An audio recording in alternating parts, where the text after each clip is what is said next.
kebenaran absolut yang 1+1 kamu bilang 2 meskipun tanpa mendapat hadiah. Kenapa untuk bilang Allah Tuhan kamu butuh hadiah surga? Itu kan serah ikhlas belas. Makanya saya terus mengajarkan ikhlas. Ikhlas itu bisa dilatih dengan akal, dengan pikiran, bil ilmi lah. Harus dilatih. Nah di sini ini momen atau makna yang mestinya harus difahami wa inzana bahwa kalimat ini sah meskipun dilafadzkan seorang yang pernah zina. Sama seperti 1+1 2 sah. Diucapkan siapa saja sah, dan siapapun akan mengucapkan itu secara ikhlas. Ini penting saya utarakan. Sehingga setelah ada firqah-firqah takfiri yang mengatakan orang megang keris itu syirik, ke kuburan syirik, ini syirik, itu salah besar. Salahnya adalah tadi kalimat-kalimat atau kebenaran-kebenaran absolut ini sudah jadi sibghatullah man ahsanu minallahi sibghah. Kalimat ini begitu absolut di hatinya orang mukmin. Sehingga ketika terganggu oleh hal-hal yang adat istiadat, kayak pegang keris, kayak apa, ini tidak mengganggu. Tetap kualitas iman ini di atas keyakinan adat membawa apa keris. Kalau orang membawa keris menjadi syirik karena percaya sama makhluk. Orang misalnya kejawen kalau nggak bawa keris nggak nyaman. Orang kota itu kalau nggak bawa ATM juga nggak nyaman. Itu tidak dihukumi syirik. Kamu pergi lupa bawa HP nyaman enggak? Enggak, kenapa tidak dihukumi syirik?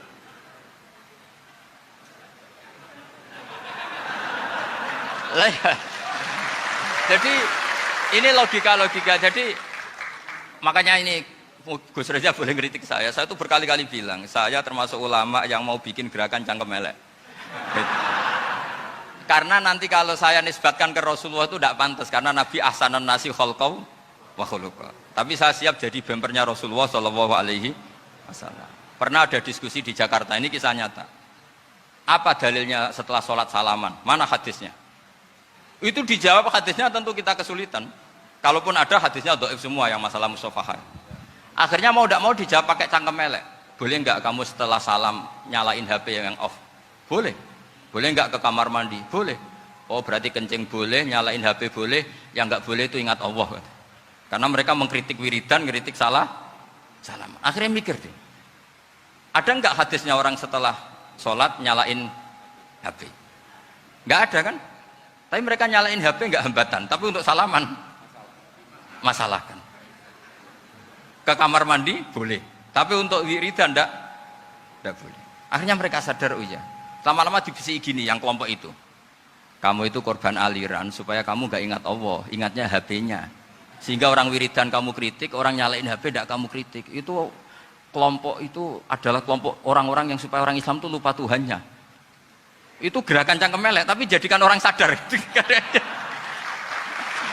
Jadi ini penting. Jadi kalau kamu tidak bisa bela agama dengan jalan yang lurus karena tidak bakat gitu, nggak apa-apa pakai cangkem elek tadi. Karena nggak mungkin gerakan ini dinisbatkan kepada Rasulullah Shallallahu Alaihi Wasallam. Kalau soal sanad, saya punya sekian sanad tentang itu, tapi tidak usah kamu ikuti. Ada orang tanya, ya Pak Kiai kalau setan dibakar di neraka panasan enggak? Ya panasan. Loh kan setan dari api, ngapain harus panasan? Kan materinya sama. Terus Kak Kiai tadi enggak kesulitan, dia ngambil pasir, disawur di wajahnya. Wah sakit Kiai, kamu kan dari tanah, kena tanah kok. Jadi itu ada sekian, artinya gini ya, kalau kesulitan jawab pakai baik-baik ya sudah pakai cangkem elek itu aja kan. Nah, tapi tentu kan gerakan ini tidak mungkin dinisbatkan kepada para nabi. Tapi saya pastikan meskipun nggak bisa dinisbatkan kepada para nabi dari segi cangkem elek tadi, tapi secara semangat itu sama. Saya punya sekian contoh. Bener Gus Rizal tadi gojok saya sengawur-ngawurnya itu masih punya sanad. Itu pas saya ngawur pun masih punya apa? Sanad. Nabi Ibrahim itu ketika faja'alahum juzatan illa kabirallahum itu si berhala paling besar dikasih kapak. Ketika mereka geger, ini siapa yang berhala kecil? Kata mereka, sami'na fatay yadhkuruhum yuqalu lahu Ibrahim. Ya kira-kira Ibrahim lah gitu. Terus setelah Ibrahim didatangkan, siapa yang melakukan ini semua? Ini jawaban Nabi Ibrahim, bal fa'alahu kabiruhum hadza. Ya tanya yang bawa pedal, saya kan tidak bawa kan. Terus kata orang-orang, otak kamu itu di mana? Masa berhala disuruh nanya, kan nggak bisa ngomong. Ibrahim kembalikan, uffil lakum walima ta'buduna min dunillah. Lalu otak kamu di mana? Sudah tahu tidak bisa ngomong kok disembah gitu. Itu ada kata ufin loh. Ufin itu kalau diterjemah kira-kira ya agak-agak jancuk gitu. Kira-kira seperti itu. Ya kira-kira seperti itu. Jadi sekarang dalilnya jancuk apa Gus? Biasa misalnya saya bilang sudah itu gimana jancuk itu dari dak tinggalkanlah suan perkara sing elek krono ilate wong Surabaya kakean rawon akhirnya ngomongnya jancuk gitu.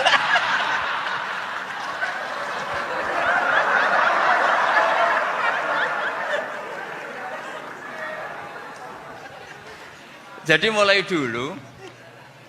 dulu melawan kebatilan itu harus pakai logika yang vulgar.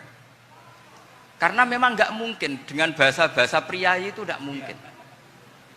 Dan ini penting saya utarakan. Nah, kalau nanti nggak mungkin dinisbatkan kepada Rasul karena Nabi adalah ahsanan nasi khalqa wa khuluqa, kita yang ngambil alih saja.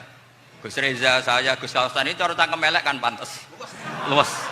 Selain bakat ya sudah natural. Karena memang itu cara kita menjelaskan kebenaran. Saya ulang lagi, itu cara kita menjelaskan apa? Kebenaran. Mau tidak mau. Saya pernah ditanya sama seseorang, Gus, beberapa nabi itu kan poligami. Poligami itu bukti hipersek. Karena yang tanya itu orang nasionalis, saya nggak pati senang Islam. Terus tak balik tanya, perempuan itu makhluk lemah enggak? Ya lemah. Kalau nolong lama satu itu gimana? Ya baik. Kenapa nolong dua jadi tidak baik? Harusnya kalau nolong tiga tidak baik. Tapi saya tidak dukung poligami. Ini cerita saya. Setidaknya mereka jadi ingat. Saya itu pernah ditanya agak-agak orang ateis. Dia benci Islam tapi meneliti Islam. Pertanyaan kedua, kenapa dalam perang itu seakan-akan Nabi itu perampok? Hartanya orang kafir disita kemudian menjadi ghanimah. Itu kan kayak ngerampok. Terus saya tanya gini, kalau ada penjahat ke rumah kamu kemudian pakai senjata api, setelah kamu ringkus, itu senjata api kamu kembalikan apa kamu sita? Oh ya saya sita, kalau tak kembalikan dipakai ngerampok lagi. Ya sama seperti itu, kalau kekuatan mereka dikembalikan akan dipakai kekuatan mereka lagi. Jadi ya lagi-lagi ini kemenangan orang serius. Karena nanti guyonnya sudah dintekno sama Gus Safa sama Gus Riza.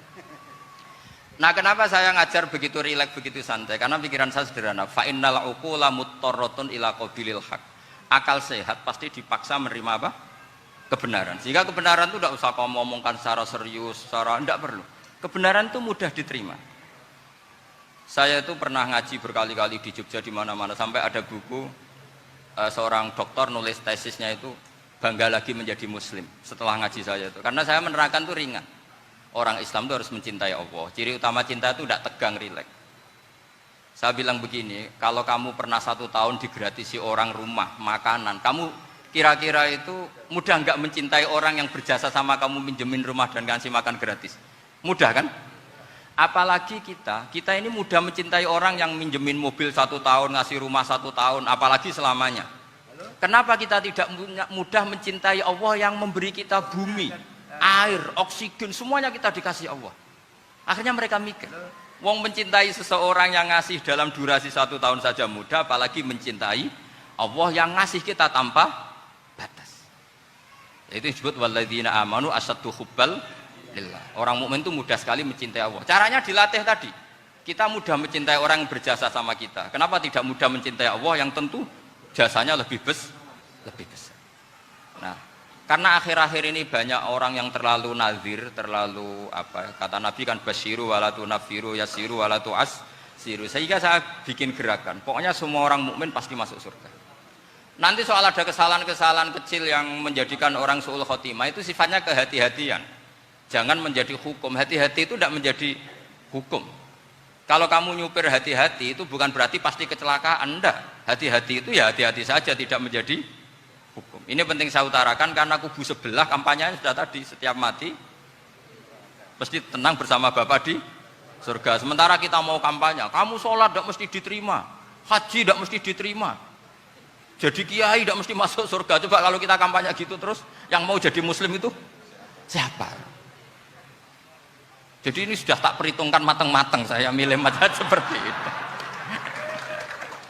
Ya ini saya pikir sudah, ini pembandingnya supaya punya waktu.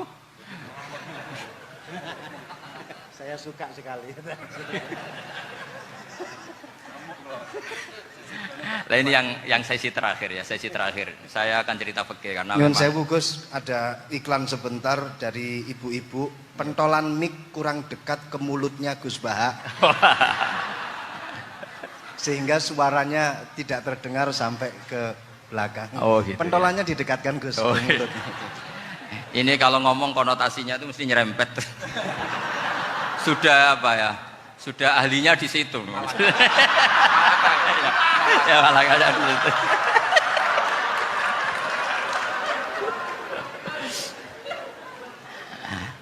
Dalam sesi terakhir saya cerita pentingnya pembanding. Imam Rafi'i itu yang ngarang kitab Muharrar. Kitab Muharrar ini adalah ringkasan dari kitab Al-Wasit. Al-Wasit itu karangannya Imam Ghazali. Al-Wasit sendiri ini khas ngaji NU, karena NU maknanya Nahdlatul Ulama, gerakan para ulama. Jadi kalau nggak ngerti alim-alim seperti itu ya ada NU. Sebenarnya sampai itu pasnya Nahdlatul Ummah, gerakan umat. Tapi kan sudah jadi partai politik Nahdlatul Ummah. Karena yang katakan NU itu Nahdlatul Ulama, gerakannya para ulama. Imam Rafi'i itu berpendapat sujud itu cukup pakai baduk, pakai jidat. Itu dalam kitab Muharrar. Wal asoh anna sujud yasihu mau cukup biwat iljabah. Ketika Imam Nawawi mentasih kitab Muharrar namanya Minhajut Thalibin, itu mengkritik Imam Rafi'i. Kata beliau sujud itu untuk sah harus melibatkan 7 anggota karena berdasar hadis umirtu an asjuda ala sabati a'zumin, yaitu al jabhah wal yaden warubaten wal kodamen, yaitu jabhah 2 tangan, 2 lutut dan 2 kodamen. Akhirnya saya ngecek di kitab asli, Imam Rafi'i termasuk Ashabut Tarjih dan Imam Nawawi. 2 orang ini khilaf. Kan nggak mungkin kita sebagai musokhehnya, karena yang khilaf ini 2 ulama besar, satu Imam Rafi'i, satu Imam siapa? Nawawi. Kita tidak bisa hanya mengikuti Fathul Mu'in yang mengatakan idza khtalafan Nawawi war Rafi'u qudiman Nawawi, tidak bisa, karena Imam Nawawi ini sering nginduk sama kitabnya Imam Rafi'i karena senior Imam Rafi'i. Setelah saya cek di kitab kitab asli Mamba ya, satu sumbernya semua mazhab apa? Syafi'i. Ternyata Imam Syafi'i nak ngedikan hanya begini. Wa uhibbu, saya suka setiap orang Islam sujud itu melibatkan 7 anggota karena itu aman, pasti sah. Tapi wayah tamilu, kata beliau, tapi mungkin saja sujud hanya watul jabah itu sah. Kenapa kata Imam Syafi'i? Liqaulihi sallallahu alaihi wasallam atau li du'aihi apa sallallahu alaihi wasallam fi sujud sajadalaka wajhi wa sam'i wa basari. Nabi ketika sujud itu hanya berdoa, ya Allah sujud kepada engkau wajhi wa sam'i wa basari. Nabi tidak menyebut wayadi wa rubati wa qadami. Sehingga saya berkali-kali bener kata Gus, saya ini pembela umat sing sujude 7 anggota ya tak lem, pantes dadi Rais Suriah. Gitu. Yang sujude bathuk tok ya tetap sah ngikuti mazhabnya Imam Rafi'i. Meskipun itu tidak saya anjurkan. Tentu tidak saya anjurkan. Alasannya Imam Syafi'i tadi, Rasulullah pernah berdoa dengan kata-kata sajadalaka wajhi, bukan diteruskan wayadi warubati wakoda. Sehingga fal khilaf huna bakin ala khiddati kalau dalam bahasa fikih. Khilaf biar tetap sesuai aturan khilaf masing-masing. Enggak perlu kamu menggugurkan pendapat Rafi'i yang mengesahkan sujud hanya pakai jabah. Ini penting karena tadi seperti saya katakan, yang sujud anggota itu ya masuk swarga mergo pintere. Sing nganggo bathuk tok yang mlebu swarga mergo gobloke tadi, karena aksaru ahlil jannah al-bulhu. Nah ini madhab saya. Jadi saya itu ingin umat Islam itu baik-baik saja. Iya betul. Madhabin jenengan. Ya. Karena tidak mungkin lah kita tidak bela Islam di zaman akhir, tidak mungkin, karena di kubu sebelah kampanyenya sudah seperti itu. Kalau kita ngomong ikhtiyat, kiai ra mesti mlebu swarga, sing salat ngethuk ra mesti husnul khotimah. Wah, akan jadi repot. Saya ini pengagum teori ikhlas. Dilatih bil ilmi, saya ulang lagi, dilatih bil ilmi. Saya ini malu. Malunya tadi, saya mengatakan 1 tambah 1 2, itu meskipun tidak ada yang memberi hadiah, tetap saya katakan 2. Saya mengatakan air itu dingin, tidak ada yang ngasih hadiah, saya akan bilang kalau air itu dingin, kalau api itu panas.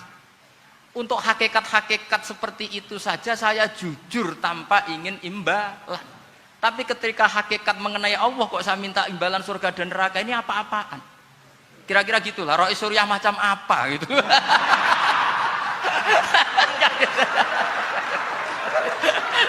Ya saya kira demikian. Assalamualaikum warahmatullahi wabarakatuh. Waalaikumsalam warahmatullahi wabarakatuh. Alhamdulillah.